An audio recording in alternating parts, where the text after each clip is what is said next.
So, ayan guys, kinasal na ang ex-boyfriend ni Eliza Valdez na si Kiefer Ravina. Ating tingnan ang video. Let us now pray for the church and for Kiefer and Diana, whose love for each other is a powerful reminder of God's love. Hi guys, welcome back to my channel. So, update tayo. Nakita nyo na ba?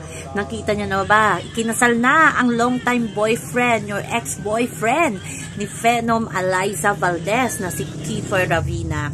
So, ito na nga, may forever na si Kiefer Ravina at magiging tatay na at ang kanyang maswerteng bride ay si Diana Maki, isang ex-PBB housemate din at beauty queen. So, yung mga bridesmaid ni Diana ay mga beauty queen din. Sina MJ Lastimosa, si Frankie, si Gazini, at maraming pang ibang magagandang beauty queen. So, parang beauty queen wedding ata ito. At, syempre PBA din kasi si Kiefer ay isang basketball player din. So, masayang-masaya mga fans ni Kiefer Ravina na nagka-forever na itong si Kiefer Ravina kahit ang inaasam ng kanyang mga fans ay magkatuluyan silang dalawa ni Eliza Valdez.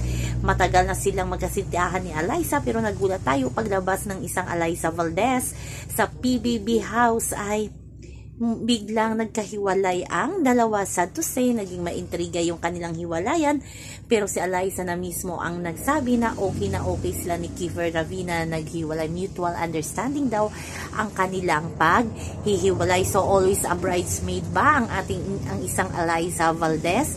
Kaya abangan lang natin kung sino din ang magiging forever ng ating Eliza Valdez. Sa ngayon, nag-focus muna si Eliza magparami ng pera. O, diba? Career muna at mga business ang priority daw ngayon ni Eliza Valdez. Pero malay natin, may secret boyfriend pala si Eliza na private lamang. Kaya abangan na lang natin ang magiging forever ng ating Phenom. So, sa mga fans dyan, bashers ni Kiefer Ravina, ay i-wish na lang natin ng congratulations sa kanilang wedding ni Diana Maki kasi magiging daddy at mommy na si Kiefer at si Diana.